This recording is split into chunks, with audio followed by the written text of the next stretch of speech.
I'm a professor of education at the Graduate School of Education at UC Berkeley. As a matter of fact, just a year ago, I had the privilege of being appointed the Evelyn Lois Corey Professor of Instructional Science, which I'm very proud of. I actually had no intention of being either a classroom teacher or a professional educator. I graduated from UC Berkeley in 1963 and had every intention of going on to study history in graduate school and becoming a history professor, just like all the great professors with whom I was privileged to study at Berkeley. But fate had a different role in store for me. I went to work for Macy's in San Francisco and in management training, found out that I was very ill-suited to that kind of work. And in the summer of 1964, my wife, Mary Alice, read an article in the local paper saying that there were these districts in California that were so hard up for teachers that they would credential people on a provisional basis if they had a bachelor's degree, and I think were alive and walking. So, to make a long story short, in September of 1964, I became a fifth grade teacher in Porterville, California at West Putnam Elementary School. And the last time that I had been in a fifth grade classroom was when I was in fifth grade. And so I was a real novice. And thank goodness, by the way, for the GIN basic reading program. If it hadn't have been for those manuals that David Russell wrote, I would have been lost. But they were great. They were like a textbook on how to teach reading. And I literally learned how to teach reading out of those manuals. And I became so interested in it and so frustrated at how badly I did it that I decided to take a course on how to teach reading from this guy at Fresno State whose name turned out to be John Manning. And I liked the course so much that every time he told us about a new technique, I would go back to my classroom, I would try it out, and I would bring student work back to him the next week and show him what worked and what didn't. And I think he became so tired of me doing that at the end of the class, he said to me, Pearson, I like the cut of your jib, and I think you could become a professor of reading. And he says, it turns out that I'm leaving Fresno State next month, and I'm going to the University of Minnesota in Minneapolis. And that is the one place in the country where people who want to make a career out of reading should go. So if you're ever interested, write me. Well, to make a long story short, a couple years later, I wrote John, applied to graduate school at Minnesota, got accepted, went there, and my first idea was I wanted to get a master's degree and a reading specialist certificate so I could go back and work as a reading specialist for a while. But I never did, and I'll tell you why. I loved graduate school, and I loved hanging out with these guys who were doing all this cutting-edge research. It was the time that the first grade studies were being produced at the University of Minnesota, which was the national center for synthesizing all that work. And I got to actually help one of my fellow graduate students carry the IBM punch cards over to the computer center where they analyzed those data and did all those fancy regressions and ANOVAs and the like. And I became so fascinated with it, I just never looked back and went right on for the doctorate. And the rest is, as they say, history. But it was just an accident that I took that course with John Manning in, I guess it was 1965 that I actually took the course. But that's how I got my start. There were several professors who were very influential in my thinking. First of all, obviously John, because he got me there. And the contribution that John made to my career was to keep me grounded on issues of curriculum and pedagogy, because that was his forte. And he never, no matter how many courses on theory and research and statistics I took, John kept me reminding me that if we could make a difference in the lives of kids and teachers in classrooms, it probably wasn't worth doing. So first there's him, but in terms of learning about how to do research, I would say that Bob Dykstra and Jay Samuels were very influential on my career. Bob Dykstra because he managed this huge project at that time and turned out some very wise comments about teaching and learning early reading. And Jay, because Jay introduced me to all the work on verbal learning and verbal behavior in the pre-psycholinguistic tradition of the 60s at that time. But he also taught me about research design in the classical, experimental sense of design and the like. So they were both very, very influential. But the person who really changed my entire way of looking at this whole thing was a guy named James Jenkins, who was a professor of psychology. And Jenkins himself had gone through the cognitive revolution and, transformed himself from a sort of a hardcore behaviorist into a psycholinguist, and discovered that there really was something going inside that black box we call the brain. And so I took a 3-quarter sequence from him on psycholinguistics, and it changed my entire attitude about how to think about language understanding. And that's what led me to focus early in my career on comprehension rather than on decoding and fluency and the other kinds of things that were so influential in our curricular studies of that time.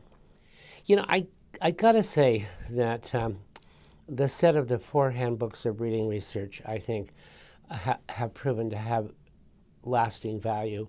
And I think in particular, the very first handbook was the most important and significant. When we produced that first handbook in 1984, there were only 2 or 3 handbooks in education that were out at the time. There was the Handbook of Research on Teaching, which was by that time, I think, in its 2nd edition. And there was the Child Development Handbooks, the Musin handbooks. They had been out for a while, but there really weren't other handbooks. And we thought that reading was an area of study that was ripe to be synthesized in the way that only a handbook can do. But it was not an easy task. It was about a 5.5 or 6-year task to finish that whole thing from start to finish. But I think once it was out there, it became like a signature volume for the field to reflect upon and for people to read to get their research studies started, and also to figure out what were the things that we didn't know much about because they were obviously omitted and the like. And so I think that the synthesis process that we've gone through now through 4 handbooks, and the 5th one's in production, and Michael Camille and I, who were original editors with Becky Barr and Peter Mosenthal, Mike and I have stepped aside for this new 5th handbook that's coming along right now. So I think the fact that the handbook has made that transition from the original editors to new editors is a good sign for the field, and so I'm looking forward to the next one coming out. But I think that probably will be the most lasting contributions as history reflects upon this period and my role in this period. Empirically, however, I'm very proud of 2 lines of work that I was involved in. First of all, when I was a brand new assistant professor and an associate professor, I, along with a bunch of my grad students at Minnesota and then Illinois, engaged in a bunch of instructional experiments where we actually went into classrooms and conducted small-scale experiments. They weren't big randomized field trials and the like. They were sort of more instructional experiments where we tried things out and we looked to see what happened when we taught comprehension one way versus another and the like. And I think that the cumulative effect of all of those, especially in light of the fact that they came right on the heels of Dolores Durkin's infamous indictment of the reading field for not doing anything in the name of comprehension instruction. And what we had is we had gotten a jump start on that finding, not knowing what she would find. But we had found ways to teach comprehension explicitly and directly, but in a spirit of not of, sort of like, inauthentic materials or anything like that. We went in and we worked right in whatever materials the teachers and the kids were using in the classroom and the like. And I think that was the genius of that whole era and the period of work that led to so many interesting instructional insights and the like. The second piece of work I'm really, really proud of, and I think history will mark it as an important line of work, is the work I did when I was co-director with Freddie Hebert and others at Michigan and Michigan State, Virginia and Minnesota. We had a consortium in Sierra, the Center for the Improvement of Early Reading Achievement. And I just thought the work that all of us did was stunning during that period from 1995 or 6 to 2000. But the Sierra school change work that Barbara and I did and the schools that beat the odds, I think was really important, because what it demonstrated is that we could get the same kinds of gains as these sort of programs, signature programs that have, either a publisher behind them or some sort of big external grant or the like. And we could do school change that was bottom up, driven by teachers and principals at the local site, and get just as strong effects as these big sort of top-down, heavy-handed programs. And the great thing about that legacy was that we did it by instilling and situating agency within the folks inside of each school. So each school had its own sort of model of what it was going to do to try to achieve the common goals of improving kids' reading achievement over a period of a couple of years. So I'm very proud of that work too. I think that was a really important contribution to our pedagogical research. It's interesting that question has come up, because I've been thinking about that a lot lately. And in a recent book or a chapter in a book that Gina Cervetti and I are writing, we take the metaphor of context and we attribute most of the changes in how we think about reading as a process, and in particular about reading comprehension, understanding in response to a text. We think about it as largely being influenced by an ever-expanding notion of context. So if you go back 130 years to Cattell and his work in Wundt's laboratory in Germany, when we talked about context, we meant that it was the word superiority effect. You can recognize a letter faster when it's in a real word than when it's in a nonsense word. And so context is the letter inside of a real word, or is it in this nonsense string? And then, it expanded to take into account sentences, and then maybe paragraphs and whole texts. And if you go now to the period of time of the cognitive revolution in the 70s and the like, we get into text structures, and then we get into the whole text frame in which a genre is transmitted and the like. And then beyond that, there's the social or the socio-cultural turn in the 80s, in which we had to look at an even broader surround. And then if you go into the period of time in the 90s in which critical literacy and asking questions like, in whose interest is this text written, and what's not only the text, but what's the subtext, then you get into ideological and political kinds of context. And I think now, in this new global world in which we live, and the expansion of our communication capacity via technology, I think we truly have not just a political and ideological context, but a global context that includes all the economic forces in the market and the like. So I think that has had the biggest impact on how I think the rest of us do research in the area of literacy. Now, we can still talk about context at the level of the word in the sentence, but we have to be mindful of these much larger forces that are at work shaping how we think about the role of text and what it means to communicate meaning to someone else. I think that when it comes to the area of comprehension, that we've spent a long time in the last 40 years or so working on the impact that knowledge has on comprehension. And we spent very little time until recently talking about the influence that comprehension has on knowledge, the reciprocal side of that relationship. And, I just think that in the last 8 or 10 years, people are all of a sudden saying, oh, I get it. Yeah, there is this other side to the equation. And so I've seen some work coming out recently that I think has begun to address that side of the equation. And the way I like to think about it is that it's, we in literacy, we're fond of talking about the vicious cycle where, failure breeds emotional distress in kids, and emotional stress breeds failure, and you get into this vicious cycle of failure and lack of good feelings of self-worth and the like. But there is a virtuous cycle, and the virtuous cycle is that comprehension,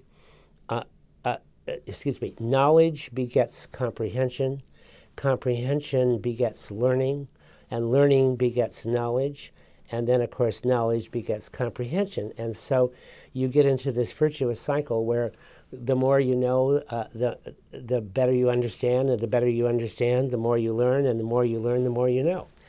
And I think that that's where that whole line of work is headed. And you even see some policy moves in that direction. Now, I noticed recently that there's a new consortium of people from all sorts of educational, political, and epistemological stances who've come together on this initiative called Knowledge Matters. And I think that's significant. And if a policy movement can, accompany the advances we make in scholarship, so much the better. So I think that'll be a big change that we'll see.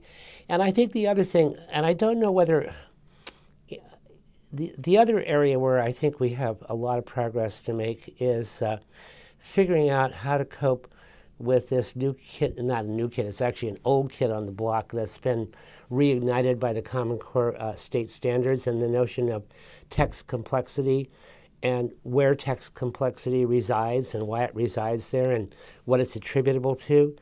Are texts complex because people are bad writers and don't know how to choose simpler words to say what they need to say? Or are texts more complex because the ideas that those texts and the authors of those texts are trying to convey are just so much more complicated than can be conveyed in simple language and the like? And so I think that even though there's been a lot of activity over the last decade, I think there'll be a lot more activity in that whole area of text complexity. Yeah. Boy, that's an interesting thought to contemplate.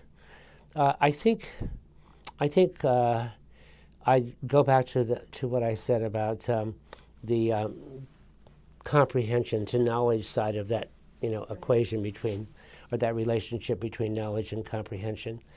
I think also I don't know whether to call it a trend or simply an enduring challenge. And it's not that kids don't know how to read anymore. It's that certain pockets of kids, certain segments of the population, generally poor, generally linguistically diverse, and generally marginalized racial and ethnic groups. The challenge of overcoming poverty and marginalization in our society has been with us forever. And as hard as we work on it, we seem not to be able to eradicate the power of socioeconomic status and income to predict student achievement, both in the early grades and extending into the middle and into the high school, and extending really into adult society, where those markers of marginalization continue to predict all too well the economic and civic success of marginalized groups. And I think that until and unless we can figure out how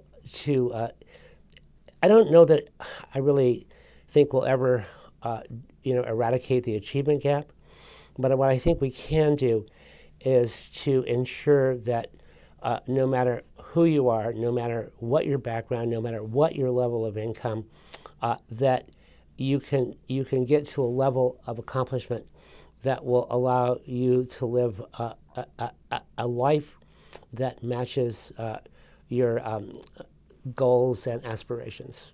And I think if we could do that, that would be really great. Boy, the advice that I would give a young person starting off in a career as a teacher educator and a literacy researcher is find yourself some friends with whom to work. I know we have this image of the scholar as this sort of lonely person who hangs out in a little carrel in the library and the like. But I think if I look at my colleagues and look at those who've been successful in their careers, and people who've not only published a lot but published influential work that's had an impact on the field, and not only on the methodology that other researchers use, but also has extended into practice and into curriculum and policy. I think they've all worked in a community of scholars, and they've surrounded themselves by students and colleagues who can support and challenge what they're up to. And I've been so blessed in my career to have worked in so many different strong communities of scholars, and I don't work with and write with other people because I can't do it on my own. I do it because my work is better when I do it with other people than when I do it by myself. Simply because they make me think of things that I hadn't thought of before, or they can tell me, they can do the emperor has no clothes routine on me and say, that really doesn't make any sense. And so other people keep you honest, and other people keep you going. And that's a pretty good attribute pretty good reason for belonging to a community of scholars. In terms of folks in the field who were influential in my thinking in my career after I finished grad school, I'd have to say that, first of all, for whatever reasons, there were a group of guys, and they were guys, okay, with whom I became close buddies, and we would meet at conferences and spend a lot of time talking with one another and challenging one another and the like. And in particular, Rob Tierney and I became really good friends sometime in the middle 70s.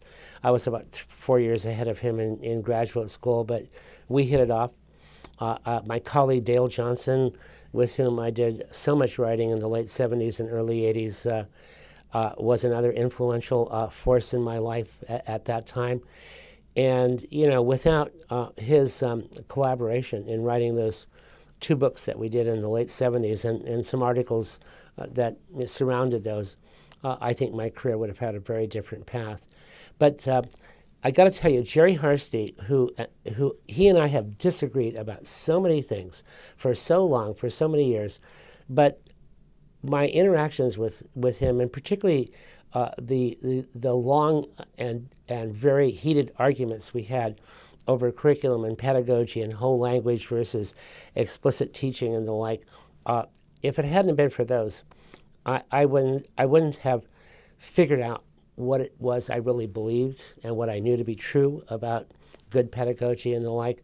So that group of guys, and I would add my colleagues at the Center for the Study of Reading too. I think in particular Rand Sparrow and Dick Anderson and I batted around a lot of ideas that were very influential. One other pair, Joe Campione and Ann Brown, were close colleagues at the Center for the Study of Reading.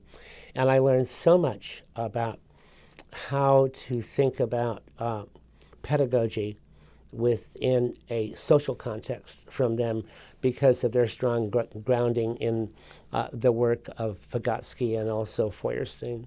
and the like. So those were really influential forces in my life early on.